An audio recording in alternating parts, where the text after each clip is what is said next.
ओवैसी, नुपुर शर्मा और नवीन जिंदल पर बीजेपी की कार्रवाई से कतई भी संतुष्ट नहीं है। उनकी मांग है कि दोनों की गिरफ्तारी हो, लेकिन ओवैसी का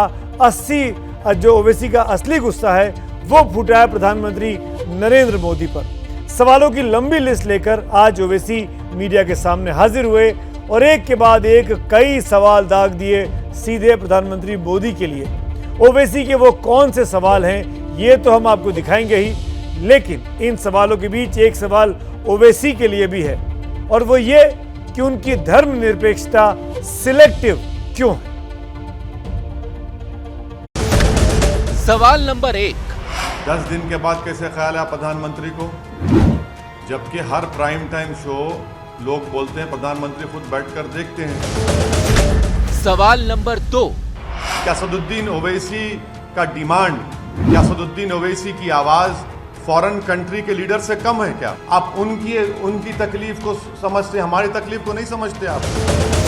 सवाल नंबर 3, अगर ये गल्फ कंट्रीज में इंडियंस के खिलाफ हॉस्टिलिटी बढ़ जाएगी तो क्या होगा और हेट वायलेंस वहां पर शुरू हो जाएगा इंडियंस के ऊपर, तो कौन जिम्मेदार है प्रधानमंत्री जी बताइए। सवाल नंबर 4, कानपुर पे एक्शन लेते हैं जहां पर 34 मुसलमानों और एनएसए लग गया, क्या सस्पेंशन कोई वजह, अरेस्ट क्यों नहीं किया जाता आपके स्पोक्स पर्सन को? क्या 295 153 आईपीसी नहीं है? 10 दिन तक आप सो रहे थे क्या? दन दनादन सवाल पर सवाल, असदुद्दीन ओवैसी के प्रधानमंत्री मोदी से सवाल। पैगंबर मोहम्मद साहब पर विवादित टिप्पणी को लेकर ओवैसी बेहद गुस्सा हैं, लेकिन गुस्से के साथ ये उनका दुख भी है कि सस्पेंशन की कार्रवाई उनकी वजह से नहीं हुई, बल्कि खाड़ी देशों के दबाव में हुई। कतर की सरकार हमारे देश के एम्बेसडर को बुलाकर उनसे कहती है कि आप माफी चाहें, क्योंकि बीजेपी के एक स्पोक्स पर्सन ने प्रॉफेट मोहम्मद सल्लल्लाहु अलैहि वसल्लम की शान में बकवास बकी है। वो कब से स्पोक्स पर्सन बन गए बीजेपी के?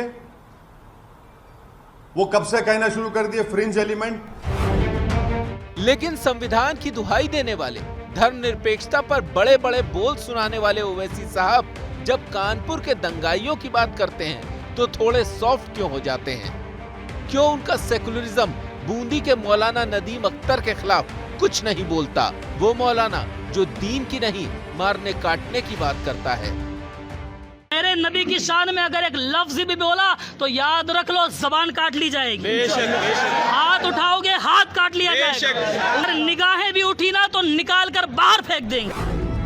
क्यों ओवैसी साहब का ईमान तब नहीं जागता जब दिल्ली विश्वविद्यालय के प्रोफेसर रतन लाल शिवलिंग पर घटिया टिप्पणी करते हैं, लेकिन ओवैसी साहब तभी बोलते हैं जब बात मुसलमानों की हो।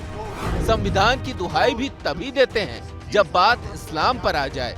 और अब तो ओवैसी साहब इशारों में ये बताने से भी नहीं चूक रहे कि मुस्लिम देशों से पंगा भारत को कितना भारी पड़ सकता है। देश को 55% रेमिटेंस यही कंट्री से आता है जिसका मैंने भी नाम लिया। क्या कर रहे हैं? कौन सी फॉरेन पॉलिसी है प्रधानमंत्री जी आपकी? अगर कल इजिप्ट, सऊदी अरेबिया कुछ अगर वो अपनी पॉलिसी में तब्दील करते और ये कहेंगे कि नहीं सुएज कनाल से इंडिया के गुड्स नहीं गुजर सकते, कौन जिम्मेदार है प्रधानमंत्री इसका बताइए? क्या ये बात सच नहीं है कि किंगडम ऑफ सऊदी अरेबिया ने जो भारत को ऑयल बेचता है $2 से उस ऑयल को बढ़ाकर $6 कर दिया? हिंदुस्तान की राजनीति की विडंबना यही है कि यहाँ संविधान की व्याख्या अपने तरीके से की जाती है। नेताओं की धर्मनिरपेक्षता भी सिलेक्टिव हो जाती है।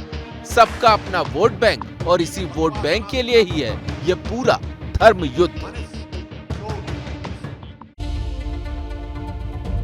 और आपको बता दें, नुपुर शर्मा ने मोहम्मद साहब पर जो उनका बयान था, जो एक टीवी चैनल के डिबेट में उन्होंने कहा था, उस बयान को नुपुर शर्मा ने बाकायदा ट्वीट कर लिखित एक मैसेज में ये साफ कहा कि वो अपना बयान वापस ले रही हैं। वो खेद भी इस बयान पर जता रही हैं, लेकिन जो विवाद और बखेड़ा खड़ा हुआ है वो वापस सोता नहीं दिख रहा है। नुपुर शर्मा और बीजेपी के विरोधियों ने उन पर शिकंजा और कसना शुरू किया है। यहां तक कि बीजेपी ने नुपुर शर्मा को पार्टी से सस्पेंड कर एक तरीके से बवाल को शांत करने की कोशिश की है।